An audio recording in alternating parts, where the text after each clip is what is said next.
Russian president Vladimir പുടിൻ്റെ India സന്ദർശനത്തോടനുബന്ധിച്ച് റഷ്യയ്ക്ക് ലോകത്തിൽ എണ്ണയുടെ പങ്കെന്ത് എന്ന വിഷയത്തിലാണ് നമ്മൾ ഈ വീഡിയോ കൂടുതൽ പ്രതിപാദിക്കുന്നത്.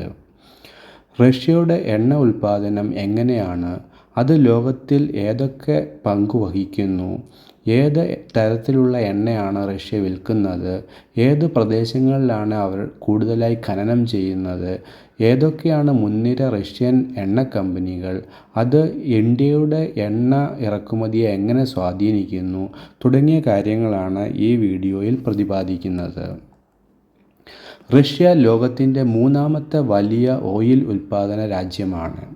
ലോകത്തിലെ മൊത്തം ക്രൂഡ് ഓയിൽ ഉൽപ്പാദനത്തിൻ്റെ ഏകദേശം 10 മുതൽ 11% വരെ റഷ്യ സംഭാവന ചെയ്യുന്നു. ലോകം ഓരോ ദിവസവും ഏകദേശം 102 മില്യൺ ബാരൽ എണ്ണ ഉൽപ്പാദിപ്പിക്കുന്നു. ഇതിൽ റഷ്യയുടെ സംഭാവന ഏകദേശം 10 മില്യൺ ബാരൽ ആണ്. പ്രധാനമായും 4 തരത്തിലുള്ള ഓയിലാണ് റഷ്യ എക്സ്പോർട്ട് ചെയ്യുന്നത്. Ural crude oil, Sokol, ESPO blend, Siberian light, Novy port.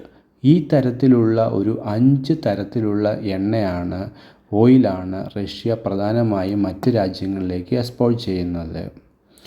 പലതരത്തിലുള്ള ക്രൂഡ് ഓയിലാണ് ഇപ്പോൾ കയറ്റി ചെയ്തുകൊണ്ടിരിക്കുന്നത്.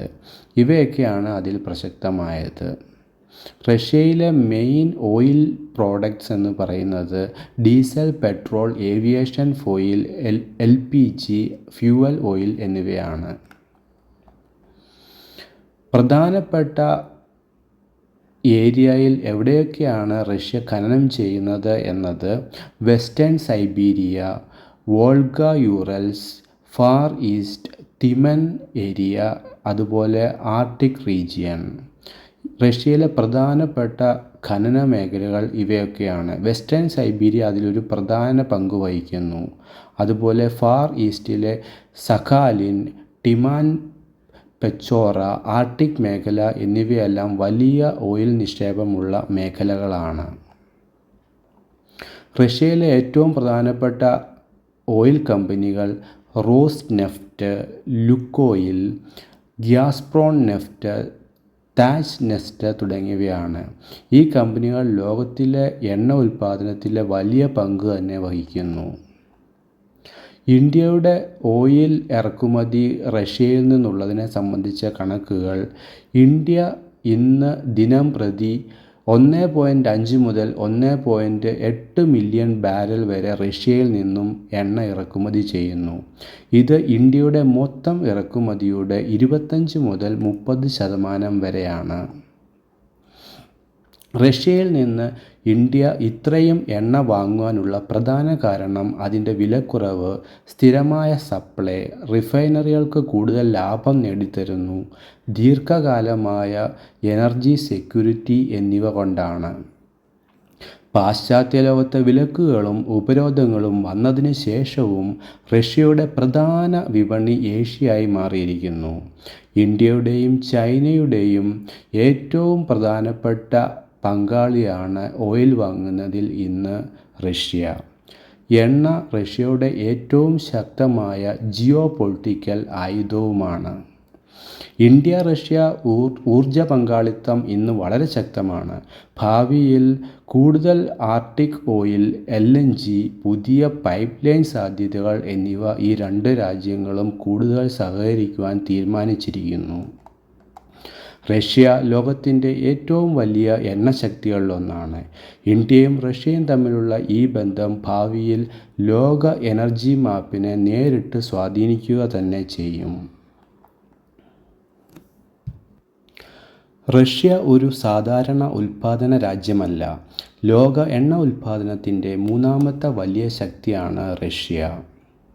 റഷ്യയുടെ ഉൽപ്പാദനം 9.5 മുതൽ 10 മില്യൺ ബാരൽ വരെയും, അഥവാ ലോകം ഒരു ദിവസം ഉപയോഗിക്കുന്ന ഓരോ 10 ബാരലും റഷ്യയിൽ നിന്നാകുന്നു. ഇത് റഷ്യയെ ഒരു എനർജി സൂപ്പർ പവർ ആക്കുന്നു.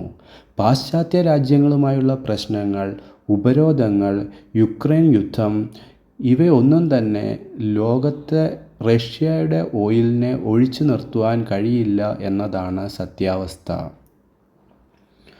നിരവധി തരത്തിലുള്ള ഓയിലിനെ കുറിച്ച് നമ്മൾ സംസാരിച്ചുവല്ലോ. അതിലേറ്റവും പ്രധാനപ്പെട്ടത് യൂറൽ ക്രൂഡ് ഓയിലാണ്. റഷ്യയുടെ ഏറ്റവും പ്രധാനപ്പെട്ട കയറ്റുമതിയാകുന്നു ബ്ലെൻഡ്. ഇന്ത്യ ഏറ്റവും കൂടുതൽ വാങ്ങുന്നതും ബ്ലെൻഡ് ക്രൂഡ് ഓയിലാണ്. ഇതൊരു മീഡിയം സോഴ്സ് ക്രൂഡ് ഓയിൽ ആയതിനാൽ റിഫൈനിങ് മാർജിൻ വളരെ കൂടുതലാണ്. രണ്ടാമത്തെ പ്രധാനപ്പെട്ട ഒരു ഓയിലാണ് സോക്കോൾ ക്രൂഡ് ഓയിൽ.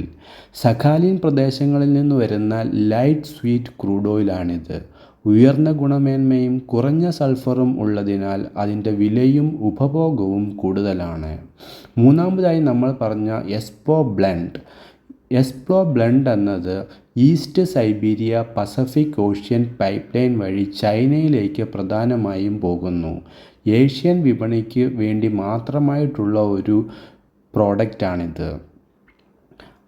നാലാമതായി പറഞ്ഞ സൈബീരിയൻ ലൈറ്റ്, അത് ഗുണമേന്മയാർന്ന ഒരു പ്രീമിയം ബ്രാൻഡ് ക്രൂഡ് ഓയിലാണ്. റഷ്യയിൽ പ്രധാനമായും എണ്ണഖനനം നടക്കുന്നത് വെസ്റ്റേൺ സൈബീരിയൻ ഏരിയയിലാണ്. റഷ്യയുടെ 60% എണ്ണയും ഉൽപ്പാദിപ്പിക്കുന്നത് വെസ്റ്റേൺ സൈബീരിയയിലാണ്.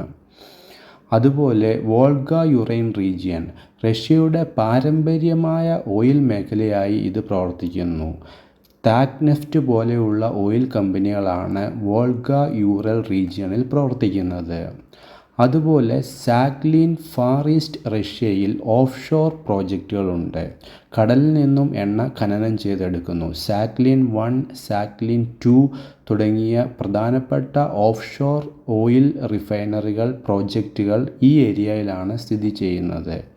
അതുപോലെ അന്റാർട്ടിക് റീജിയണിൽ ഇപ്പോൾ വളരെ വലിയ ഡ്രില്ലിംഗ് നടത്തിക്കൊണ്ട് അവിടെ വലിയ ഓയിൽ നിക്ഷേപം കണ്ടെത്തിയിട്ടുണ്ട്.